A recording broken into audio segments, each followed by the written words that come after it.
Olá, boa tarde, quase boa noite. Eu sou o jornalista Cefas Carvalho. Estamos começando mais uma edição do programa Conversa de Botequim. Você sabe, toda sexta-feira no Bar Dallas Comedy e Arte, Centro de Natal, 17h30, uma entrevista com alguém que faz a arte, quem que faz a cultura, enfim, que faz o Rio Grande do Norte crescer. E no programa de hoje eu tenho a alegria de estar aqui com o cantor, compositor, produtor cultural Fernando Luiz. Aqui vou receber Fernando Luiz, uma alegria tê-lo aqui no Conversa de Botequim. Você está alegre? Muito. A minha alegria é em dobro, entendeu? Coisa boa. Porque eu tenho acompanhado alguns programas daqui, cara, é muito importante esse tipo de espaço, exatamente porque é um mosaico, né? É um mosaico cultural, mostra tudo. E para mim é uma honra muito grande, um prazer muito grande estar aqui, porque eu tenho certeza que esse programa é muito importante pela rede social, pelo Facebook, principalmente para quem faz cultura sem discriminação. Essa aqui é a verdade.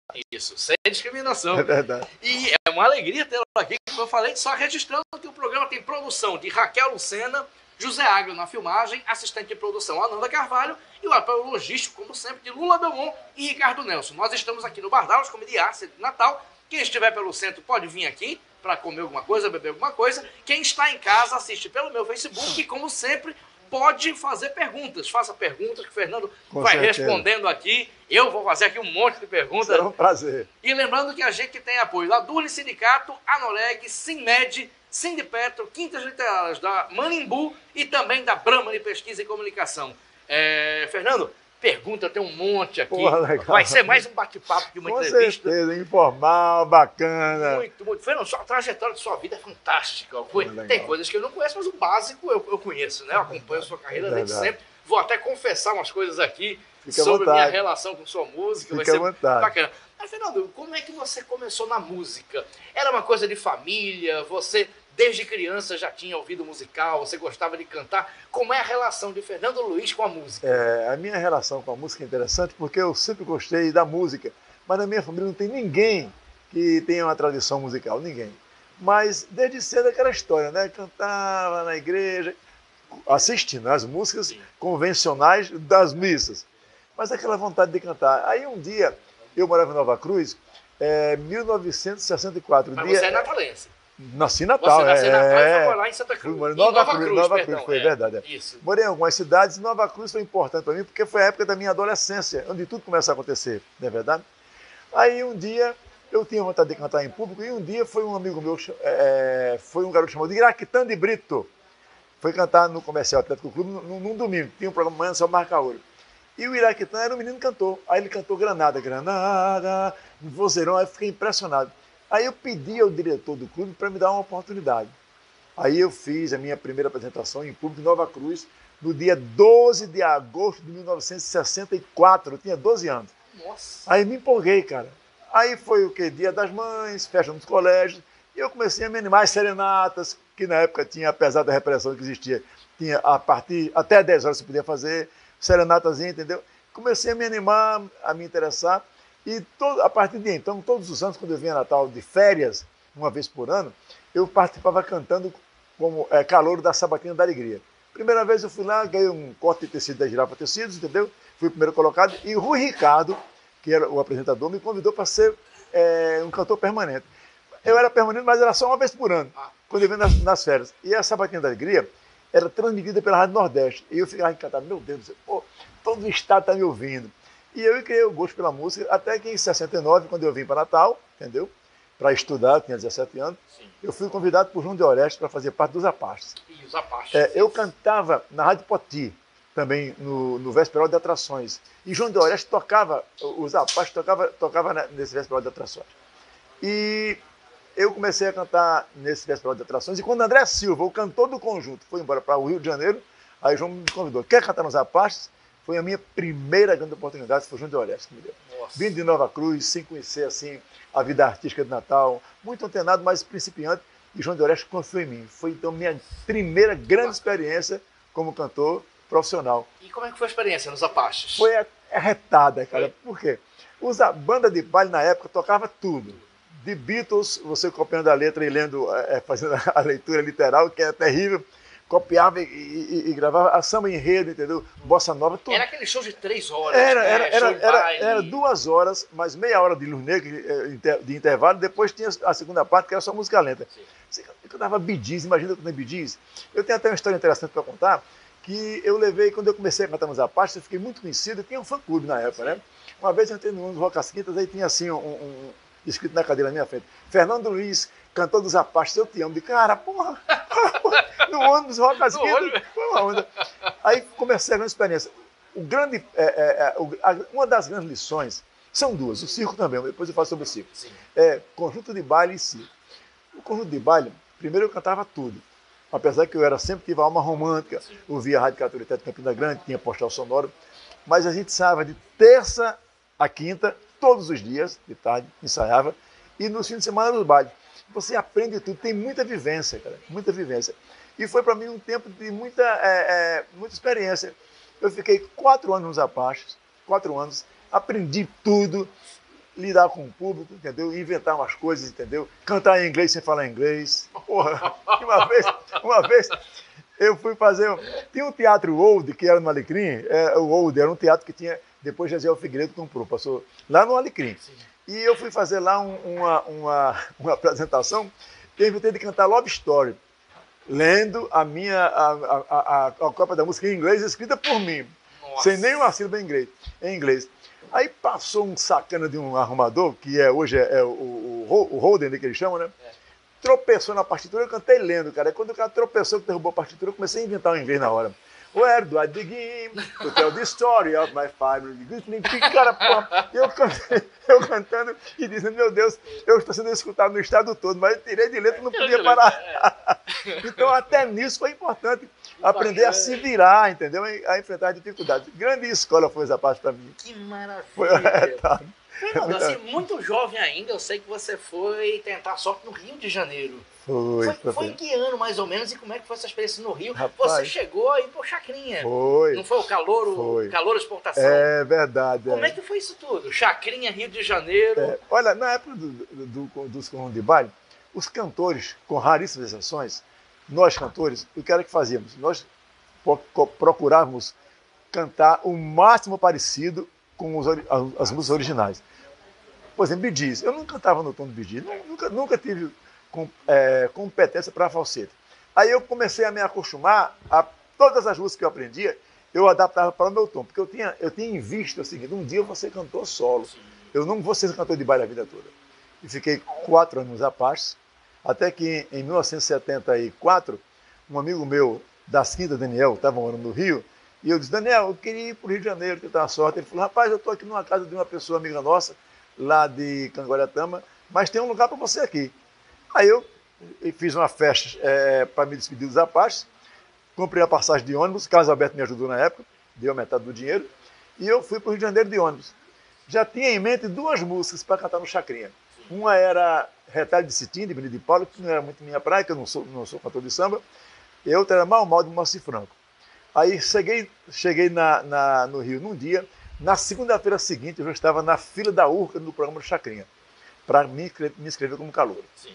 Eu cantei pela primeira vez no Chacrinha como calouro na última semana de dezembro de 1973. Sim. 73. Fui o melhor da noite. Ganhei uma TV preta e branca. Maravilha, foi uma vitória para mim. Claro. Cantando Mal Mal, Moacir Franco. Aí depois fui o melhor do mês. E no final do ano tinha os 12 melhores classificados para disputar a grande final. E eu fui classificado para a final. No dia 3 de janeiro de fevereiro de 73. Só que, porra, cara, muita história. Só que a Aracide Almeida, no dia da final, quando os calouros começaram a cantar, ela disse: Chacrinha, ninguém aí canta nada. Esse de Natal é o pior que todos. É o mais fraco que tem, não vou votar em ninguém, não.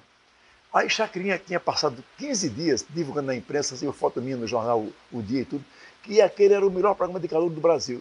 E ela cometeu a inocência de dizer isso. O que é que o Chacrinha fez? Tirou a Aracide do júri por minha causa. Tu acredita? Por minha causa. Antes dele, naquele dia, depois daí não voltou mais. Aí o que o Chacrinha fez? A senhora respeite, esse garoto chega aqui de tarde, passa 10 horas ensaiando, cantando. A senhora está fora do júri. Maestro, meu filho vem cá cantar. Aí me chamou e disse, Pedrotti era um maestro que tocava com era trombonista, tocava com Elba Sambado. Elza Soares. Aí eu comecei a cantar bem, sim, foi pro nosso meio, ele tocando comigo, né? Aí ele perguntou, 1 a 1, esse rapaz desafina? Não, ninguém desafina. Aí o produtor, o maestro, que era a Luiz Mendes, que era o arranjador, que acompanhava os calouros, disse, ninguém desafinou. E esse calor aí, de Natal, é um dos melhores de todos os tempos.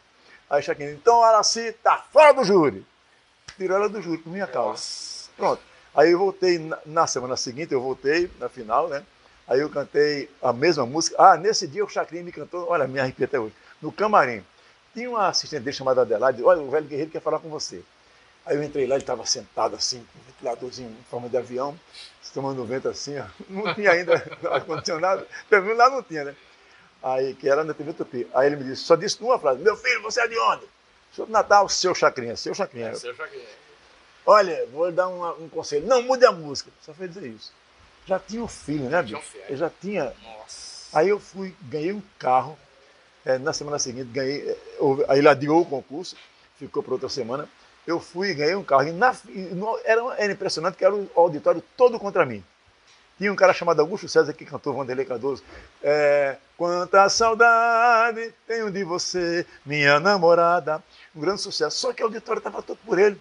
Ele era de Niterói e na plateia só tinha 4 fãs meus. Um, Carlos Alberto, que foi de Natal, Giliardi, que foi com ele, e 2 amigos meus do Rio de Natal que moravam no Rio. Todo mundo contra mim. Mas aí, meu irmão, com toda a família, foi uma lavagem, foi 5-2. Nossa. Eu ganhei, e ali o Chacrinha, muito inteligente, o que é que ele fez? Meu filho, você topa dividir o prêmio? Claro que eu.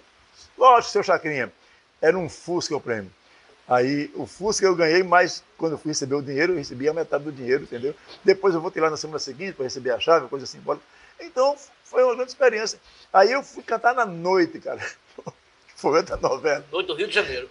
Nas boates, Praça Mauá, Lapa. Só que eu era muito ingênuo. Cara. Quando eu cheguei lá, eu passei a ser hostilizado. Porque eu entrei assim, ó, com o rei na barriga, entendeu? Porque ganhando no Chacrinha, mas eu tinha grandes cantores na noite já. Eu cheguei na noite do Rio de Janeiro, aí primeiro conheci Alcione tocando trompete na Boate Bolero.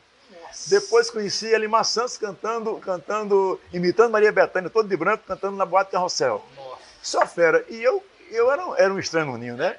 Aí comecei, inclusive, a conhecer ídolos da minha infância, que era Carlos Alberto, o rei do bolero, né? É outro Carlos Alberto.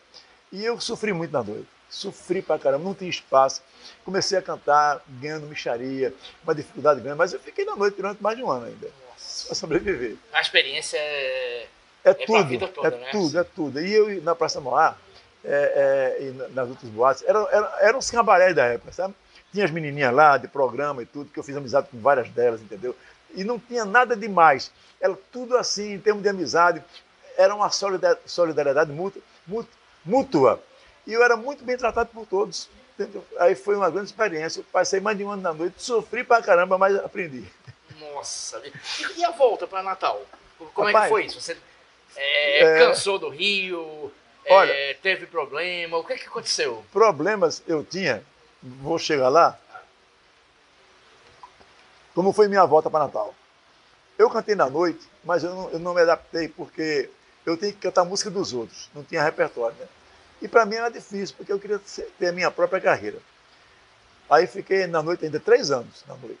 Aí um dia encontrei com um amigo meu nos Arcos da Lapa, e ele me levou, por acaso, durante o dia, é Rui Ricardo o nome dele, é um grande amigo meu até hoje.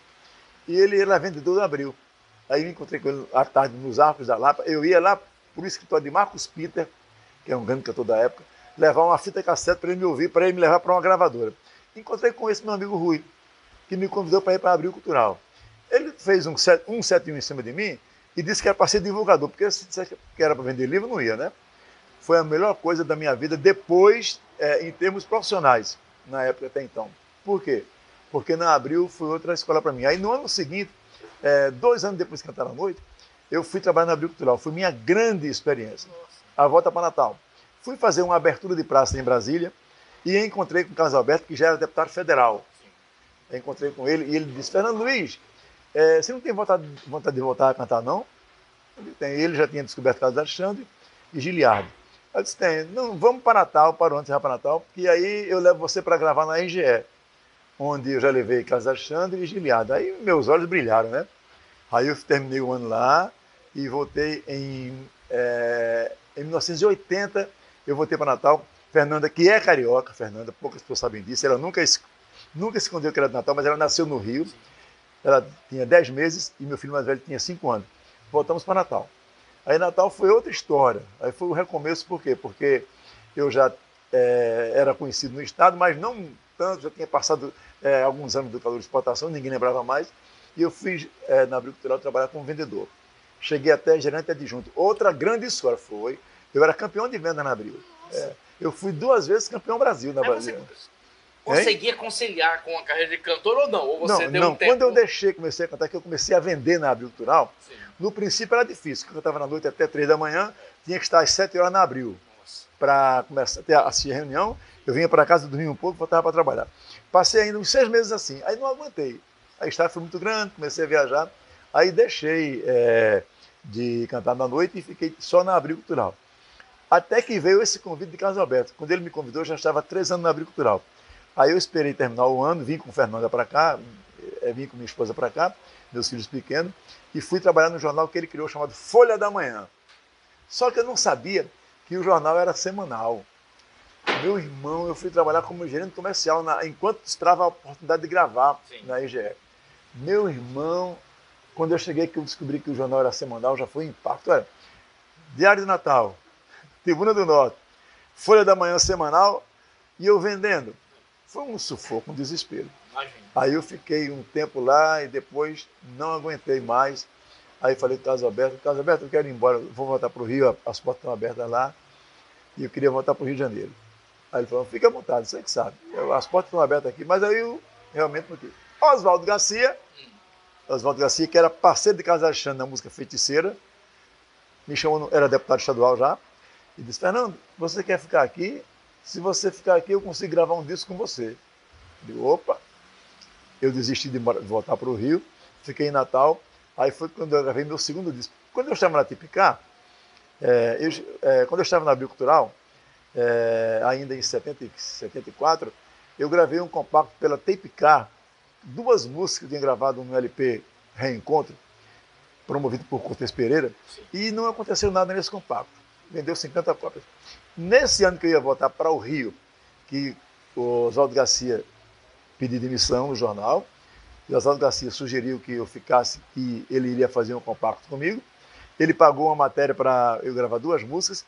Aí eu fui para o Rio de Janeiro, e levei as músicas numa fita cassete e fui procurar Ricardo Silveira, que era produtor do Chacrinha quando eu ganhei. Então já não estava mais no Chacrinha, ele era divulgador da Odeon. Aí eu peguei o ônibus, fui para o Rio, levei a fita e procurei Ricardo Silveira. E ele me deu a oportunidade. Então, as 2 músicas, eu lancei um compacto simples, pela Odeon.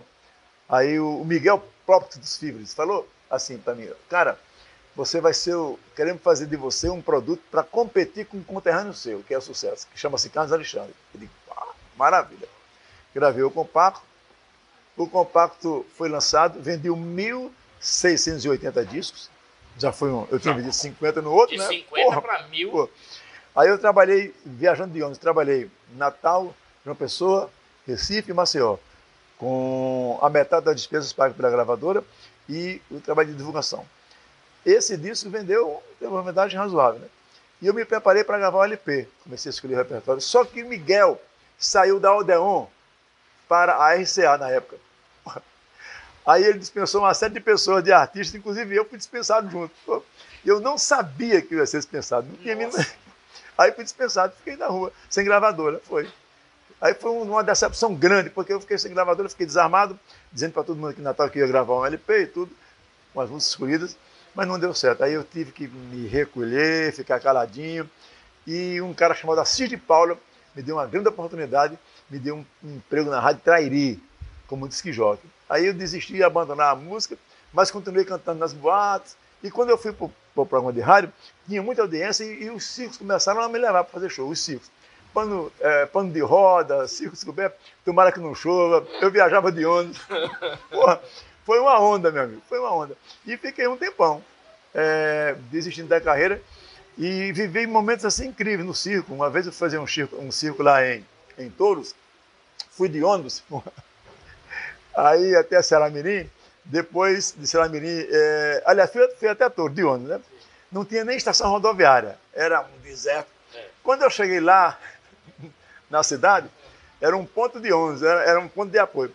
Quando eu desci do ônibus, a primeira coisa que eu vi foi uma foto minha em preto e branco ao lado do Chacrinha. Eu mandei fazer uns cartazes em preto e branco do Chacrinha para o Nordeste. Isso. Aí eu ia fazer show no circo e escrevi devagar. Quando eu desci no ponto de ônibus, a primeira coisa que eu vi foi uma foto minha lá, do Chacrinha para o Nordeste, hoje no circo. Cara, pô.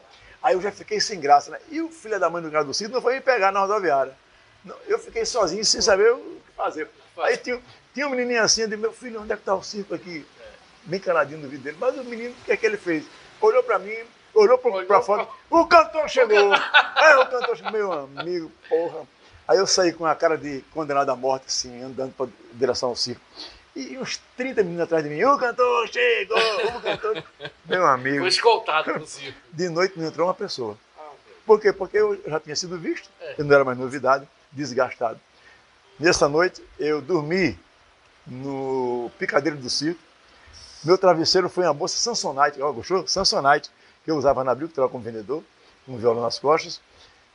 Usei a bolsa como travesseiro. Meu jantar foi peixe e agulha com farinha.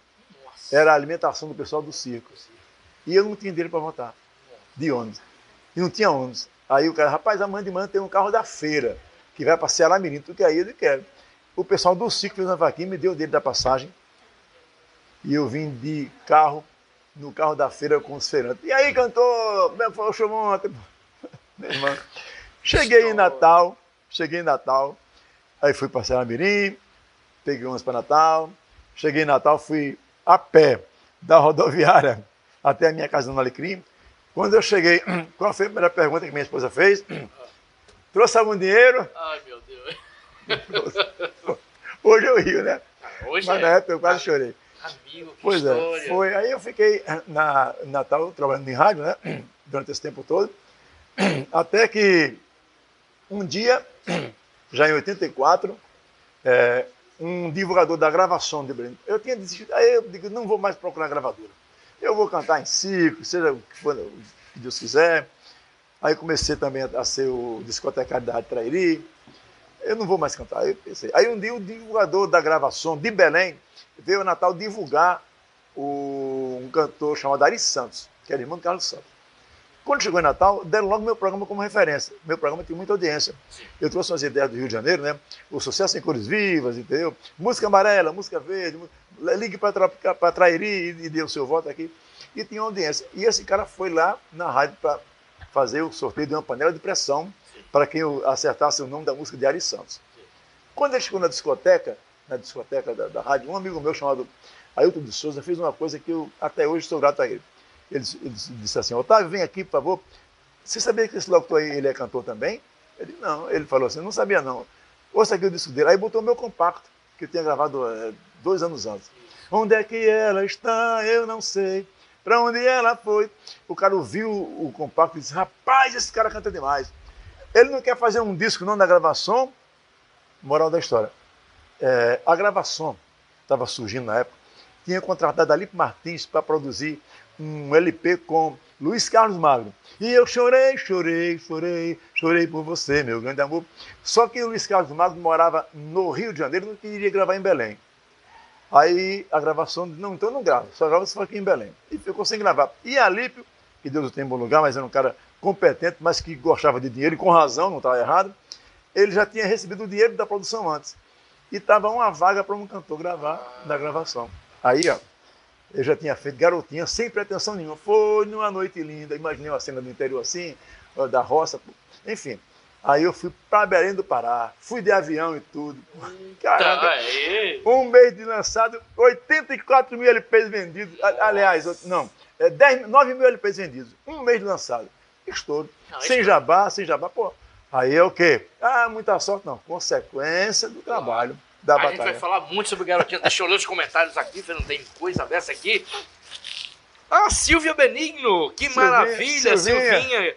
Ela estava aqui no Bardalos semana retrasada. Que maravilha. Bom rever, Fernando. Parabéns pelo programa. Valeu, Silvia. Obrigado. Um abraço para você. Abraço para Ângela Angolano. Ademil de Gonzaga. Ademir. Fernando Luiz, você também é show. Saúde e sucesso. Obrigado. Valeu, Ademir. Abraço para você, Buiú. Fernando Vanderlei, o implacável do vinil. Aonde a vaca vai, o boi vai atrás. Eu conheci o João da Praia lá no Chacrinha, depois eu conto pra você essa história. Isso. E o Ricardo Buiú, já citado aqui, entrevista show. Valeu, Buiú. E Fernandinho de novo aqui. Eu vou ler todos, aí eu peço aqui, tá, Fernandinho? Roberto Homem, direto de Brasília. Estou emocionado vendo uma dupla fantástica e importante para a cultura potiguar. Fernando Luiz é um dos artistas mais emblemáticos da nossa música. Cefas, um dos principais... Não, Cefas não. Também um dos principais intérpretes de tudo que é bom do nosso RN. Massa, valeu, Roberto Homem. Vem aqui no Barbalos quando você estiver aqui em Natal. Apareça, né? Apareça. E Maura Rosângela assistindo aqui. Parabéns, Fernando Luiz. Tem notícias de Rafael do Relu? Doremi. Meu amigo, até hoje. É meu amigo até hoje. Aí tem uma de Fernandinho. Deixa eu ler aqui, então vou esquecer. Por favor. Então vamos lá. Ela quer notícias de Rafael do Doremi. Falei com ele hoje, viu? Falei com ele hoje pelo WhatsApp, viu? Doremi, meu grande amigo. Ele me acompanhava nos circos. Eu cantava e a esposa dele ficava na portaria, junto com minha esposa também, né? E a gente fez muito trabalho junto. Meu amigo até hoje. Que bacana. E Fernandinho tá dizendo... Fernando, fale do cara do violão que só tinha uma corda. Tem isso, né? Tem. Aí, no dia que eu cantei no Chacrinha a primeira vez, a gente chegava lá na Urca de 1h da tarde. Eu cheguei lá, tinha 47 pessoas para cantar. Como é que funciona? Você vai lá, aí o maestro, a Luiz Mendes, de cara, ele identificava já quem era que cantava bem, entendeu? E aqueles que tinham perfil para serem buzinados, ficava já separados e vestiam a roupa mais espalhafatosas.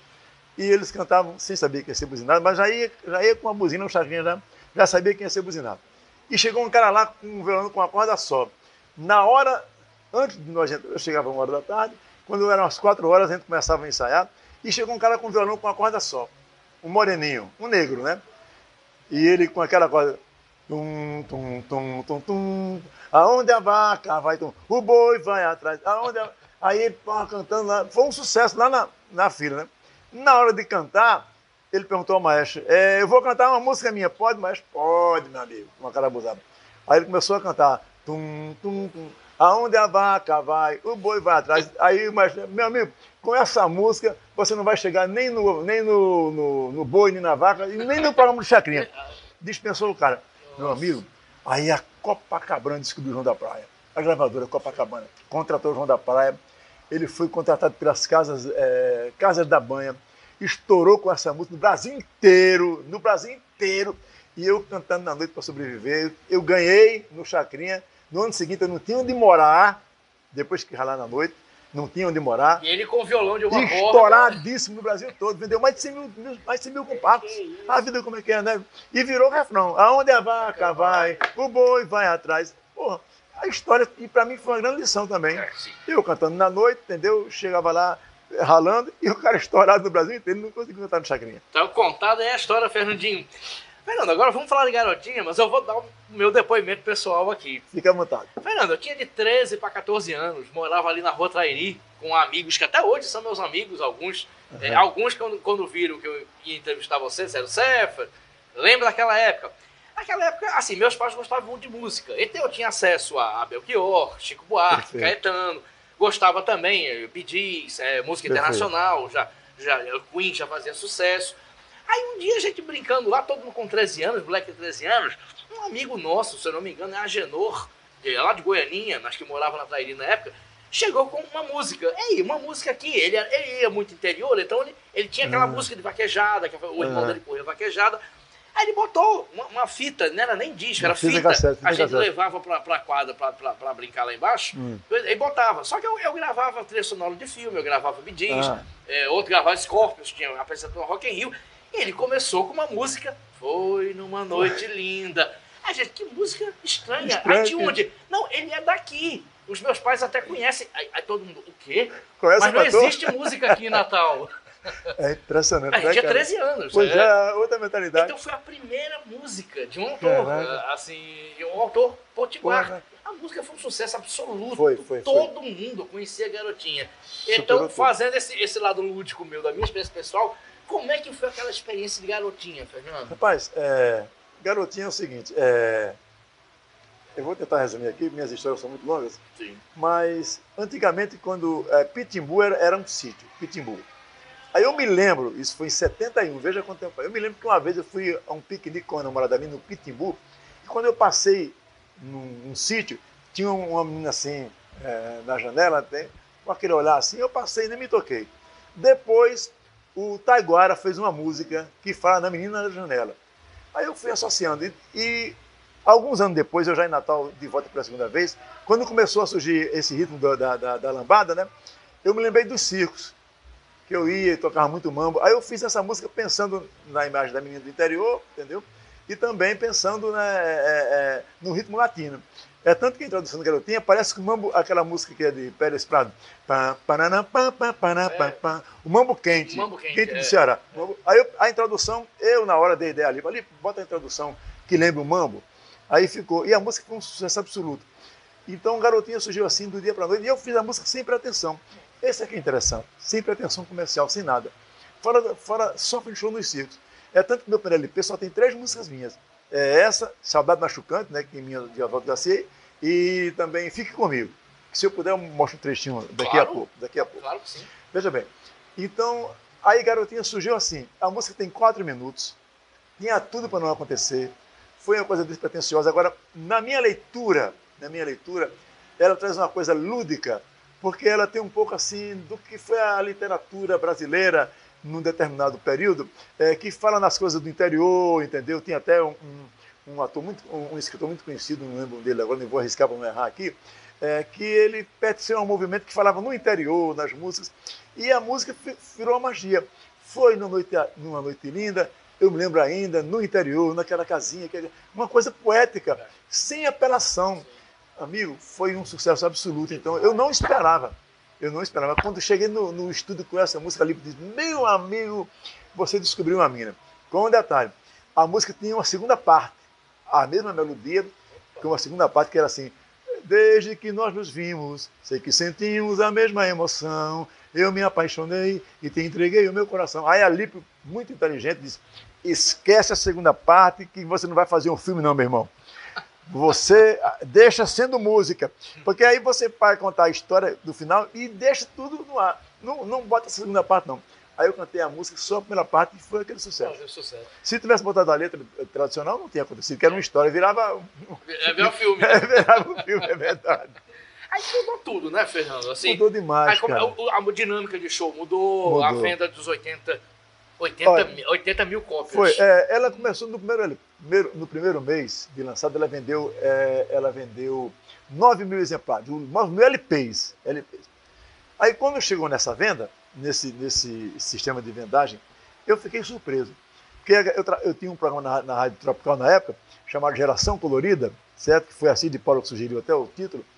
E eu fiquei surpreso quando o cara me ligou e disse, rapaz, pede licença do teu trabalho aí, que a música já vendeu 9 mil discos, o sucesso. É sucesso em Fortaleza, em Belém, e vamos trabalhar no Nordeste. Aí o que é que eu fiz? Aí mudou da água para o vinho, né? Aí eu fui fazer Recife, João Pessoa, Maceió, Fortaleza, Rio e São Paulo, programas de TV, com um divulgador à exposição. Meu amigo, outra história. Passar de avião, eu digo, caraca, eu me beliscava, né? Não é possível, mas é resultado de muita luta, né?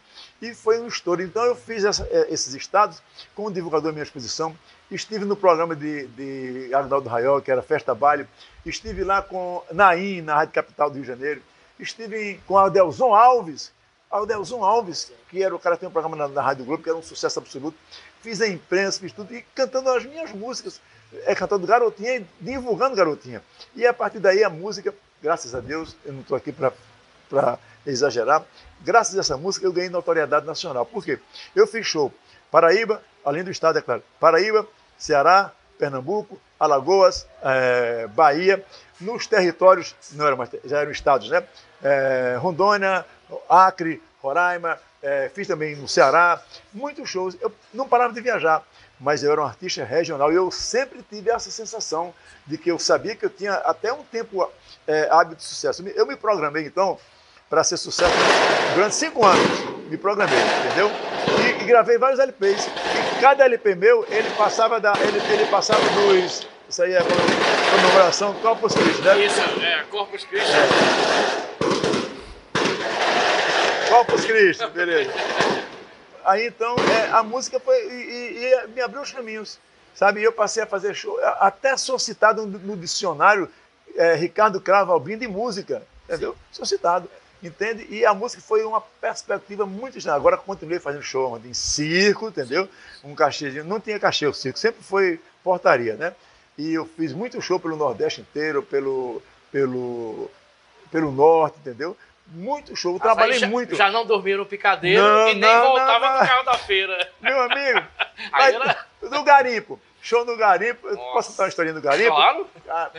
A Lipe me disse, rapaz, vai pro garimpo que é onde rola grana. Aí eu fui fazer um show no garimpo, fui 2 temporadas. A gente ia pela Transbrasil de avião para Belém, e em Belém pegava um voo da Taba para... Aliás, ia para Belém.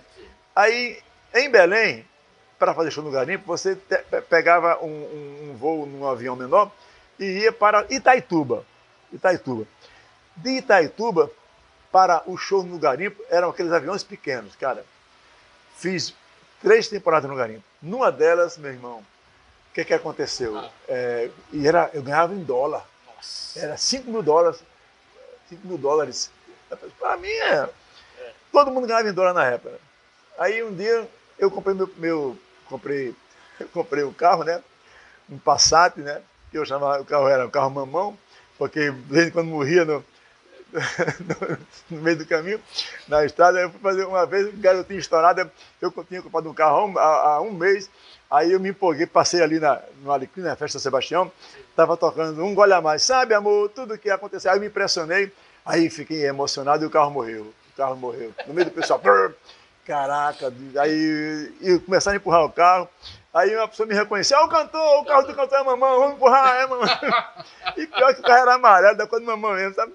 Cara, aí eu rezando e os caras empurrando o carro, dando tiro. O carro do cantor. Todo mundo, e o carro dando tiro, pegou, aí eu saí, fui embora. Bom, vamos ao garimpo. Aí depois eu comprei um Corsa 2 e depois comprei uma Belina Scala. Comprei minha casa no Tirol, certo? Onde, por coincidência, eu moro até hoje, voltei a morar lá. E tudo melhorou, graças a Deus, né? Passei a ter uma situação confortável financeiramente, certo? Aí, garimpo. Um dia me liga um amigo meu chamado Rosemiro Paiva, do Pará. Fernando Luiz, venha fazer o show de Natal aqui, no garimpo. Eu digo, rapaz, não vou fazer não, porque eu comprei um carro recentemente, eu nunca comemorei o Natal em casa. É a primeira vez que eu vou comemorar o Natal, já comprei a árvore de Natal. Eu não vou não. Ele falou, vem, rapaz, eu vou pagar você $5.000. Não vou não. Não, $3.500, não vou não. 4.000, não vou. 5.000, eu digo, rapaz. Aí eu olhei assim, a Fernanda pequenininha, arrumando lá a árvore de Natal. Eu digo, rapaz, eu não vou não. Tinha comprado um carro recente, ia comemorar pela primeira vez em muitos anos o Natal em família. Que quando era desaparte, nunca comemorava o Natal. Tocando em baile. Aí eu digo, rapaz, não vou não, bicho. Não vou não. Rapaz, $5.000, tu não vem, não vou não. Eu, pô, tá, tudo bem. Aí não fui, né? Aí, uma semana depois me ligou o cara. Fernando Luiz, tu tem muita sorte, cara. Tu nasceu com o bumbum virado para a lua. Eu digo, mas por quê? Você não quis vir para aquele show, não pôde vir? Aí eu contratei Adelino Nascimento, é um cara, nome fantástico do brega, já morreu ele, inclusive. E que foi que o piloto se perdeu na selva, meu irmão. Nossa. E o que aconteceu? Rapaz, ele se perdeu. Para sorte minha, eu conhecia lá a região e orientei ele para parar num garimpo abandonado. E o cara pousou com o combustível já se acabando. Pousou no garimpo, entendeu? E a gente ficou a noite dentro do avião, preso no calor, com medo de onça, não sei o quê. Eu disse, mas rapaz, poderia bacana, ter sido você. Eu. Mas, graças a Deus, o dinheiro, como não é tudo para mim, deu tudo certo, então. E haja comentário, tem comentário aqui. Geraldinho Carvalho. Geraldinho, um abraço. De Brasília. Eu sou fã dele. Rapaz. Fernando Luiz é história, faz parte da nossa memória. Isso, Geraldinho certamente ouvia. Gatinho. Ana Maria Araújo, médica que foi entrevistada da edição anterior. Muito bom. Valeu, Ana Maria. Excelente médica e escritora. Gerson Luiz. Fernando Luiz. Mais novos. Isso. Além de artista talentoso, é um ser humano da melhor qualidade. Meu abraço aqui de... Quais novos? De Cerro Alto. Cerro Alto. Cerro Alto. Eu estive lá. Alô, Gerson. Um região Seridó. Valeu, Gerson. Jeff Mir, aqui de Natal. Quando era criança, compramos uma vitrola e o primeiro disco a colocar na vitrola foi Fernando Luiz. Pequeno com 2 músicas. Isso em Belém do Pará. Um compacto simples. Aí, as músicas era Onde Ela Está, Onde É Que Ela Está, Eu Não Sei. E a outra era Padre para o Casamento. Isso. Chorei quando o sino badalou. Pô, um compacto simples. Muito bom. Ricardo Nelson, por favor, cerveja. Obrigado. Quer alguma coisa, Fernando? Não, água? Obrigado. Não. Obrigado. Lula Belmont, olá. Olá, Lula Belmont. Isso aí. Olá. Lula. Lula Belmont, que é o comandante em chefe do Barbalos, e criador do Bloco das Quingas. Rapaz, é um grande articulador cultural. Eu sou fã desse cara, viu? Tudo bem. Lula é fantástico e é apoiador aqui da gente. Fernando, daqui a pouco eu conheço o nosso público. Vamos pedir música. Você disse que ia tocar uma música. Vou ver se eu toco pelo menos 2, né? Bora. Isso. Com certeza. Obrigado, Ricardo Nelson. Quer tocar uma agora? Pode ser. Vamos lá. Eu, como violonista, sabe, eu toco apenas para compor minhas músicas, sabe? Eu tenho umas limitações, não precisa nem dizer, as pessoas vão saber. Vou fazer aqui rapidinho uma música do meu terceiro LP, né? Espero Não Errar, certo? Chama-se Quem Ama Perdoa. E essa música foi muito sucesso na época, inclusive Fortaleza foi um estouro e no Pará também, porque ela diz assim, quem ama perdoa. A letra dela é tipo assim, o cara trai a mulher, entendeu? Mas é traído por ela também. E no que é traído por ela, ele admite que vai perdoar. Até um... Ficou 0 a 0. Então. 0 a 0. Vou mostrar ao mundo que te quero, não importa o que eles vão dizer. Estou aqui sozinho, ainda te espero, vivo me guardando pra você. Sei que é muito triste amar alguém que me fez um dia ingratidão, mas me lembro bem, te machuquei também e você me deu o seu perdão. É sempre assim, meu bem, quem ama perdoa. É sempre assim, meu bem, quem ama perdoa. Vem me ver agora, o nosso amor implorar. Vem aproveitar as coisas boas. Eu não tinha tocado essa música antes, quase que eu não acerto. Não tocava antes, mas tocou aqui no Conversa do Botequim. Eu falei assim, vou tocar Garotinha. Aí me atrevi a me dessa música, mas estou perdoado, não é verdade? É claro que está perdoado. O violonista está perdoado. Quem ama, perdoa. Obrigado. A gente ama você. Obrigado. Legal, deu certo. Ei, que bom, bacana, cara. Pois é. Opa, obrigado, Águio. Obrigado. Fernando, vamos continuar. Só que aí, depois do Sucesso Garotinha, você se consolidou, você disse que aí comprou sua casa, carro, virou. Só que você diversificou, você virou produtor cultural, você começou com projetos ótimos, como o Talento Potiguar. Como é que foi essa diversificação, Luiz? Tipo assim, eu não vou ficar preso a isso, a cantar, eu vou expandir, como até hoje expandiu. Como é que foi esse processo? É o seguinte, eu comecei a perceber que, apesar de ser de uma família humilde, a minha família, eu não conheci meu pai, né? A minha família, eu fui criado com a ajuda de um tio, que era motorista de caminhão, de uma tia, e minha família é matriarcal. Eram 2 irmãs, minha mãe, minha tia e minha avó. Então eu comecei a perceber que eu tinha outras aptidões. Eles me deram uma boa educação, eu frequentei bons colégios lá em Nova Cruz, entendeu? E eu comecei a perceber que eu tinha que fazer outras coisas, porque eu sabia que a vida de artista já tem um limite. Eu imaginava assim, um dia o sucesso vai embora. Eu sou um artista regional, eu não tenho pretensões de ser um artista nacional, porque não é meu foco. Aí eu comecei a perceber o seguinte, que eu tinha que fazer alguma coisa pelos artistas da cidade do Natal. Aí eu criei aquele projeto que se chama Show das Comunidades. Isso. Show das Comunidades. Exatamente. Foi um projeto que fiz 101 shows durante 10 anos em todos os bairros de Natal. Primeiro era o palco da Urbana, entendeu? A Urbana me dava o palco e eu conseguia alugar o som com a ajuda dos comerciantes do bairro, certo? Depois de 5 anos, parece pouca coisa, mas você imagina, 5 anos. Aí depois eu consegui um patrocínio da Cidade das Dunas, a quem eu até hoje sou grato, ao Augusto Maranhão, entendeu? Ele me apoiou. E eu mudei a estrutura e passei a fazer no caminhão baú, certo? Através da lei de Djalma Maranhão, certo? E através da lei de Djalma Maranhão, o projeto cresceu. Aí eu tive a ideia de fazer um programa de TV. Bati em algumas portas, não consegui nada, até que em 2008 eu consegui aprovar o projeto e consegui captar. Aí eu comecei a fazer na TV Tropical. O resultado do programa está no ar há 13 anos, certo? Numa luta intensa, porque tem a coisa da aprovação de contas, entendeu? Controladoria, mas a gente está aí firme e forte. Aí então eu passei a, digamos assim, a ter esse foco de defender o brega. Porque a partir de então eu comecei a perceber que nós éramos discriminados. Porra, cantorzinho de circo, era assim. Eu perdi algum show, já quando era sucesso, porque eu ia no circo na cidade, às vezes até por gratidão, porque os caras tinham me dado oportunidade antes. Aí o prefeito queria me contratar e alguém dizia, não, esse cantorzinho vem aqui no circo. Perdi muita coisa, mas não me arrependo. Aí eu comecei a trilhar esse caminho e a partir daí eu comecei a ler, a pesquisar sobre o brega, sobre a música. Eu sempre gostei muito de ler. Eu fiz uma vez um projeto chamado Brega e Chique, com um empresário do Rio de Janeiro, Aloysio Silva, que era empresário de Carlos Alexandre. E numa dessas temporadas estava o Odair José.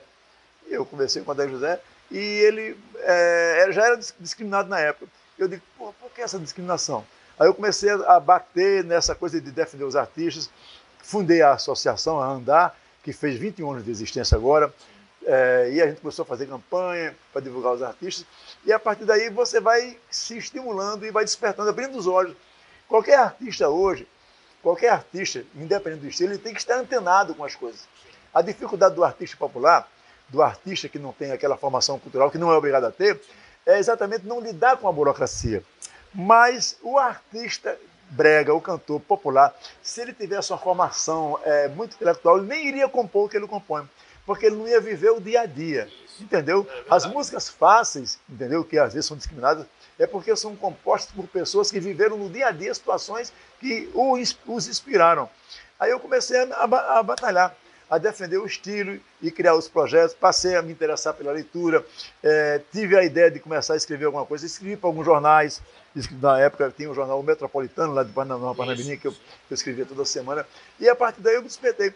E passei então a fazer o quê? Fazer o que eu acho que todo artista deve fazer, procurar dentro das suas limitações, estar informado, entendeu? E ter alguém que lhe ajude. Eu tenho do meu lado minha esposa, que é muito atuante, entendeu? E tem a minha filha Luanda, porque a mais velha mora em São Paulo, também me ajuda muito nesse processo. E a gente está aí, dia a dia. E outra coisa, você tem que se reciclar. Carlos Alberto já dizia assim, há muito tempo atrás, quem não se renova é renovado. Isso. No sentido de ser substituído, né? Pois é. E então, aí eu criei essa coisa de me transformar em produtor cultural, não por como é que se diz, orgulho, ou, sei lá, querer ser o tal, mas obrigação minha. Por exemplo, poucas pessoas sabem, eu me formei em gestão pública. Eu ia perguntar isso, na FACEX. Na FACEX, foi por quê? Porque eu tinha dificuldade em lidar com a prestação de contas, com a burocracia. Eu tive que fazer faculdade, com 56 anos. Eu voltei para os bancos da escola, entendeu? Para me antenar, entendeu? E foi muito útil para mim, porque o artista ele tem a obrigação, hoje mais do que nunca, de procurar se inteirar. Muitos artistas populares, cantores, eles perdem oportunidades porque têm dificuldade de lidar com a burocracia. E não é problema, não é nada assim, digamos assim, que a gente critique, mas é uma obrigação que o artista tem, entendeu? Então eu estou aí nessa área e por conta disso comecei a ser chamado de produtor cultural, a ser convidado para fazer projetos, e aí estamos aí até hoje, cada vez mais procurando, entendeu? Se antenar para não ficar fora da cena, é verdade? É importante demais. E o talento, além do show das comunidades, o talento potiguar, né? O talento potiguar é o seguinte, quando eu comecei a fazer o show das comunidades, a primeira-dama, a então primeira-dama, Ruth, a esposa do presidente... Enfim, Ruth Cardoso. Ruth Cardoso. Esposa de Fernando Henrique. Que ela já faleceu. Também faleceu, é verdade. Faleceu. Ela tinha um projeto chamado Comunidade Solidária. Comunidade Solidária.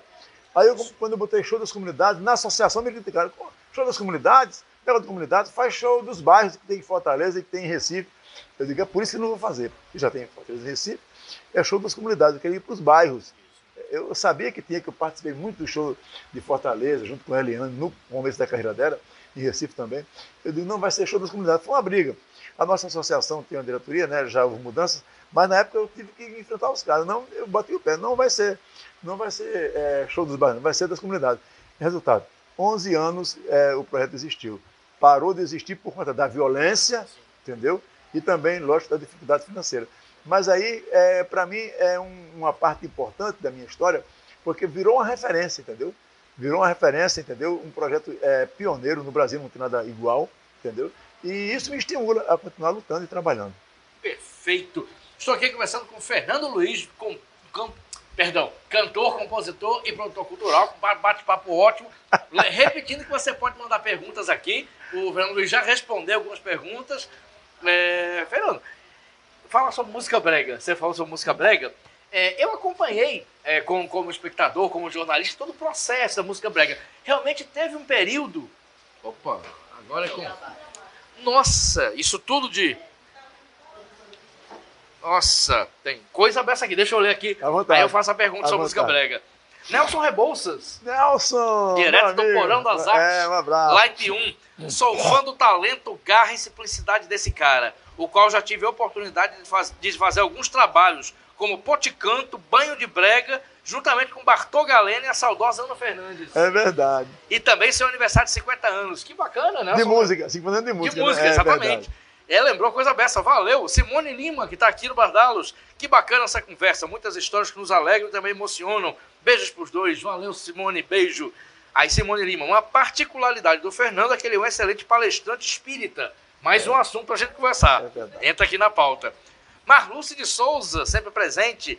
Ele fez parte da minha infância, garotinha. Isso aí vai ter um monte de gente. É verdade. Roberto Homem, eu também. Eu não sei se eu também é que ele tava com Nelson Rebouças ou se também fez parte. Alguma coisa fez parte da história dele. Né? Tá bom. A gente vai... Vamos ficar aqui em contato, Roberto. Cláudia Borges, direto de Macaíba. Grande artista, grande figura. Fernando Luiz, além de gigante em talento, é também humilde. Programa show. Parabéns, Cefas. Valeu, Cláudia. E tá chegando comentário, Fernando. Vamos ver como é que eu vou fazer a minha pergunta aqui. Valdec Moura, grande figura da música popular. Fale um pouco sobre sua amizade com Carlos Alexandre. Mais uma pra pauta. Eu ia fazer essa também. Valeu, Valdec. Estamos com sintonia. Joelma Tavares. Minha esposa. Exatamente. Batendo palmas. Te amo, gata. Roberto Homem. Fernando Luiz é o emblema da música potiguar. Mais do que um artista genial, ele é fomentador da nossa cultura. Sou fã, tive a felicidade de entrevistá-lo e conhecer sua história em detalhes. É verdade. Que bacana. E Roberto Homem é pesquisador da música. Com certeza. Compositor. Fernando Albuquerque, um abraço pro meu Fernando, abraço. Fernando Albuquerque, que é empresário de e esposo de Deusa do Forró. Que foi entrevistado aqui, deu uma entrevista maravilhosa. Gente demais. Valeu, Fernando. Um abraço para você e para Deus e para sua família. Cláudia Borges. Fernando, minha amiga morreu vítima de Covid, sem ter a oportunidade de conhecê-lo pessoalmente. Ela idolatrava você e se chamava Ivoneide. Um grande abraço. Cláudia, a gente lamenta. Tantas pessoas, cara, né? Eu sei. Mas graças a Deus estou aqui. Eu perdi alguns amigos com Covid, perdi muitos. Perdi o meu amigo e diretor de onde eu trabalhava, Pinto Júnior.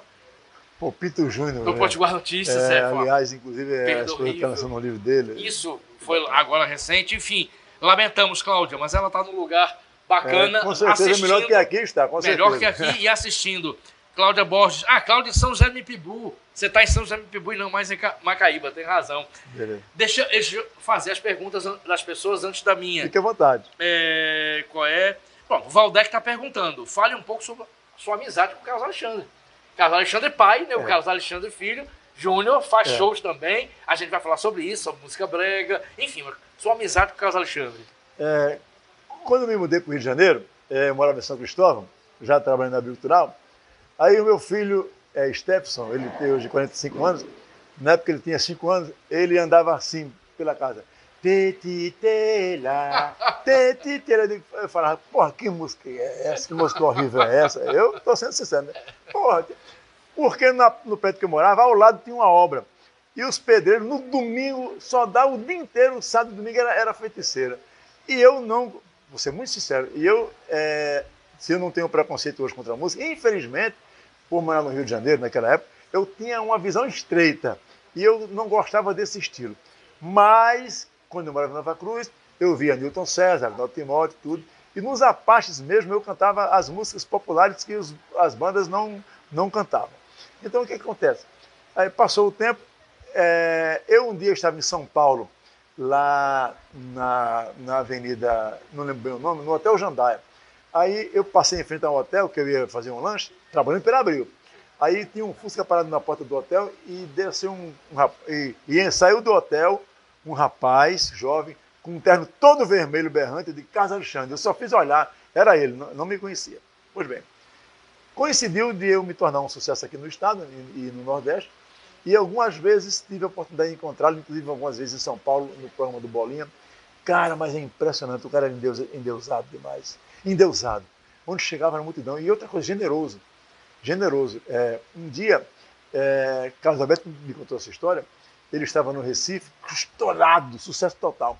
Aí Romildo, que era o divulgador dele, na época em São Paulo, olhou para uma veraneira que ele tinha e falou: mas rapaz, um dia eu vou ter um carro desse, Alexandre.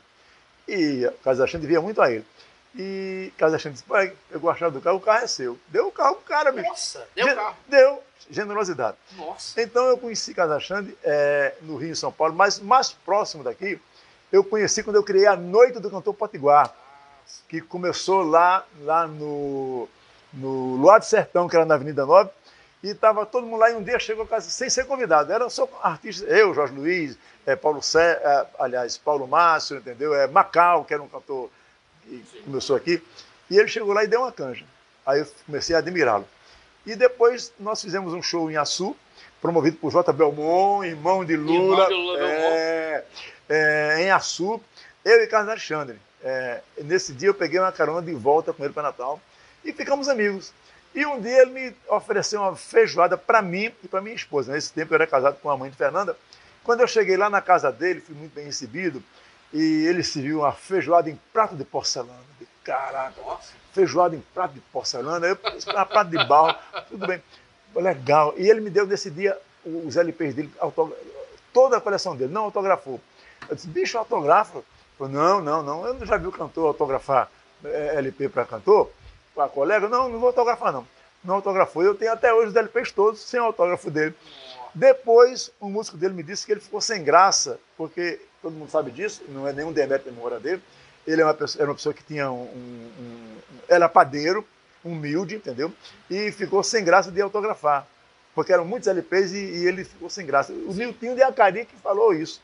Aliás, o Niltinho de Acari é compositor, tocava com o Alexandre e era músico dele. E um dia contratou um show, eu fui contratado para fazer um show em Catana do Rocha, e Niltinho acertou comigo o show, que ele não tinha exclusividade com o Alexandre, fazia muitos shows. Nesse mesmo dia, Carlos Alexandre foi procurá-lo lá para viajar com ele. Ele se escondeu, porque ele já tinha acertado comigo, e não viajou. Aí o Carlos Alexandre contratou outros músicos, dentre eles um guitarrista que foi no lugar de Niltinho e morreu num acidente também. A vida, né? A vida. Então eu me tornei assim, não muito próximo, mas assim, muito, digamos assim, simpatizante demais da humildade dele, do talento. O cara é talentoso demais, cara. Compunha com uma facilidade, entendeu? Senhor delegado, cara, quem é que vai botar isso em música, pô? Aí depois fez outra música pedindo desculpa ao delegado, porque, pô, era um cara inteligente, um gênio. Ele ganhou, inclusive, disco de ouro do primeiro ao último que gravou, todos os discos dele. Nem Roberto Carlos conseguiu isso. Roberto Carlos cantava no João Gilberto no começo da carreira, cantava para dentro, você sabe disso, né? Aí gravou um LP, um compacto chamado João e Maria. Não vendeu 1000 cópias. Não vendeu 1000. Roberto virou Roberto anos e anos depois. Quando ele foi substituir Sérgio Murilo na CBS, porque Sérgio Murilo era o ídolo da época, e foi cobrar direitos autorais da gravadora dele, e a CBS não gostou. Aí disse para o Roberto: tu não vai mais gravar bossa nova não, tu não canta bossa nova não, vai gravar rock agora. E a partir daí houve a guinada na carreira do Roberto, entendeu? Que virou não um roqueiro, mas um cantor romântico, que é, sem dúvida nenhuma, o maior do Brasil. Exatamente. E por falar em Carlos Alexandre, lembrar que Rafael Duarte, jornalista, tem um livro chamado O Homem da Feiticeira. Que é um livro maravilhoso, uma biografia muito boa. Grande abraço para Rafael Duarte, que é jornalista do Saiba Mais. E tinha outra pergunta aqui. Peraí. Roberto Homem, Valdec... Não. Tem Fernando Albuquerque aqui, perguntando: Fernando tá tomando água? Eu vou ser sincero com vocês. Não é que eu só tome água, entendeu? Eu, na minha casa, final de semana, eu tomo um whiskyzinho, me atrevo a tomar, entendeu? Mas uma vez por semana, em uma dose só. Então, quando eu venho para um evento público, eu prefiro tomar água, até porque água é bom para a saúde. Eu, como um jovem da terceira idade, tenho que tomar bastante água, não é verdade? É isso aí, Fernandão. Admirado por isso. Em alguns eventos, de repente, eu arrisco um whiskyzinho, mas é muito raro, e o Fernando sabe disso. E Fernando só me vê bebendo aqui no programa, porque é conversa de botequim, mas eu bebo água também. Tem a ver, tem tudo a ver. E botequim também serve água, né? É tanto que aqui tem água mineral, não é verdade? É mineral, Eu às vezes bebo também. Verdade. Fernando, deixa eu lhe fazer a pergunta justamente sobre brega. Eu, como jornalista, como ouvinte, e por adorar música popular, música brasileira, eu percebi que durante alguns anos o brega realmente sofreu preconceito, muito preconceito. Me parece que aos poucos isso foi sendo revisto. Nando Reis, como ele gravou um álbum sobre brega, Fogo e Paixão, regravou Daí José, outros cantores resgataram, o próprio Caetano Veloso regravou Fernando Mendes, né? É verdade. Enfim, e recentemente o governo do estado colocou o Dia da Música Brega naquele evento maravilhoso na Rampa. Eu só não fui porque estava em outro evento profissional. Celebrando a música brega. Como é que você está vendo isso, Fernando? Essa retomada, até pela nossa entrevista, o que você está vendo de gente falando de Garotinha e falando de música brega e de outros cantores, o próprio Casal Alexandre citado, me parece que está havendo uma retomada, não é isso? O brega, eu quero até, antes que esqueça, agradecer ao deputado Baldo Fernandes, porque há 3 anos atrás eu descobri que tem um Dia do Brega estadual em Recife. Eu descobri. E quando surgiu isso, aí eu digo, não é possível, aqui em Natal tem que ter, porque o maior nome da música brega do Brasil é Casal Alexandre. Aí eu sugeri ao deputado que criasse esse dia. E ele humildemente reconhece isso, sugeri a ele, conversei com alguns artistas e criamos esse movimento. E realmente foi aprovado por unanimidade. No dia de aniversário de nascimento de Casal Alexandre, 1º de junho. Exatamente. Certo? É um projeto que vai abrir muitas portas. Agora, os artistas têm que fazer a sua parte. A lei existe, mas os artistas têm a obrigação de se compenetrarem da importância de se manterem atualizados, certo?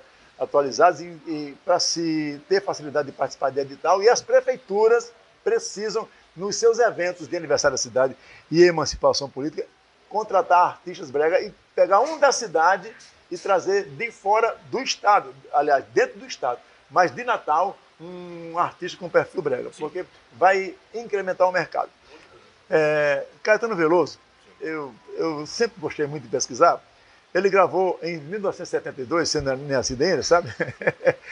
Um LP chamado Araçá Azul. Araçá Azul, um disco totalmente experimental, não vendeu nada. E ele gravou Tu Me Acostumbraste, Tu me acostumbraste a todas essas... Eu digo, cara, 1972, Caetano Veloso. Depois ele achou pouco e gravou Disse o Campone a sua amada, Coração Materno. Eu digo, caraca, Caetano. Continuou achando pouco e gravou o quê? E agora, que faço eu da vida sem você? Uma música que eu tocava nos circos me acompanhando ao violão. Cara, Fernando Mendes, meu amigo. Bregaço. Meu Deus do céu, que maravilha. Então, o estilo foi discriminado, mas é um absurdo, porque em Natal nós demos ao mundo Trio Iraquitã, cara. Trio Iraquitã foi um trio que viajou por 55 países. Só perdia para o trio Los Panchos. Saiu de Natal direto para a Guiana Francesa, de lá foi para o México, e depois do México veio para o Brasil, já sucesso internacional. Entende? Então nós temos a alma brega. Nós temos, até Leno, que era roqueiro, Deus levou há pouco tempo, que era roqueiro, ele fez a sua maior pobreza, a sua maior riqueza foi, o maior sucesso foi pobreza. Todo mundo tem um amor na vida, e que é considerado brega. Então, hoje em dia, brega é sinônimo de versatilidade. O brega é o único estilo musical que comporta todos os outros. Você vai no Spotify, vou falar aqui, não é comercial, aí você vê lá Roberto Carlos, Antônio Marcos, Valdir Soriano, Fernando Luiz e a Patrícia Pilar fez um documentário sobre o Valdir Soriano, é excepcional, resgatou. Então é uma conquista muito lenta, mas nós temos que entender que o nosso estado tem alma brega e não é vergonha, não. Não é vergonha, por quê? Porque a música brega, você canta bolero em ritmo de brega, você canta forró em ritmo de brega, você canta tudo. Então ela comporta e agrega vários estilos. Perfeito. perfeito. A produção está dizendo que já passou 1 hora de programa, Fernando. Pô, Eu já? achava que era uns 25 minutos. O papo tá... Mas dá pra gente fazer mais perguntas aqui. Vamos falar sobre sua veia de escritor. Tem um livro aqui. Tá com o livro aqui. Dias Cinzentos, Noites Douradas. Você tem outros livros também. Tem. Fernando, como é que é essa veia de escrever? Como é que você começou a escrever? Qual é a sua percepção sobre seus livros? Que são muito bons. Fala um pouquinho sobre o Fernando Luiz, escritor. Vou falar então. Obrigado por abrir esse espaço para falar sobre isso. Eu escrevi um livro chamado Sorrisos, Lágrimas e Canções, que foi o meu primeiro, certo? Há uns 15 anos atrás. Esse eu tenho. É muito interessante. Você lembra da época, né? Você foi lá, me entrevistou e tudo. É isso? Sorrisos, Lágrimas e Canções. Aí depois eu escrevi um outro chamado Com a Boca no Trombone. Eu peguei os artigos que eu escrevia para o Metropolitano e transformei em livro. Bom, enfim. E esse aqui, que é o quinto, Dias Cinzentos, Noites Douradas. O primeiro capítulo, que é uma narrativa só sobre Nova Cruz, que é a minha viagem de ônibus de Natal para Nova Cruz, é dedicado à minha cidade. Agora, os outros capítulos falam de quê? Da cena cultural de Natal, fala da Esquebel, dos concursos, dos projetos, dos festivais. E eu fiz uma pesquisa enorme. Só que a história é uma ficção. É um romance, certo? Entre um filhinho do papai e uma garota do subúrbio, entendeu? Tem muitos desdobramentos e o final é inesperado. Foi uma pesquisa muito bacana. E por que o título? Dias Cinzentos, Noites Douradas. Por quê? Porque as noites eram douradas. Todo mundo queria namorar, dançar, se divertir, inclusive eu, é claro. Mas os dias eram cinzentos. Por quê? Época da ditadura. Chumbo grosso, meu amigo. Chumbo grosso. Eu trabalhava na Rádio Nordeste, eu era locutor. E eu tenho essa lembrança até hoje. Nós recebíamos com frequência telegramas da Polícia Federal. Não divulgar assalto a banco pelos terroristas do lugar. Não divulgar o congresso de Ibiúna, que foi aquele congresso estudantil, né? Isso. Porra. Era uma restrição terrível. Então, aqui a gente conta cenas da música local, da vida local no período de 69 a 74, sim, quando eu fiz parte dos Apaches, entendeu? E tem a parte também política, sem digamos assim, imparcial, sim, apenas fazendo pesquisas, narrando os fatos. É tanto que a capa do disco, do livro, aliás, tem aqui alguns recortes da Tribuna do Norte. Eu quero agradecer ao nosso amigo Carlinhos Peixoto, né? Abriu as portas da tribuna. Ótimo jornalista e ótimo escritor. Gente fina demais. Também. Trabalhei com ele na Rádio Trairi. Com ele, com o Gerson de Castro, Ricardo Rosado, foram meus contemporâneos, só fera, meu irmão.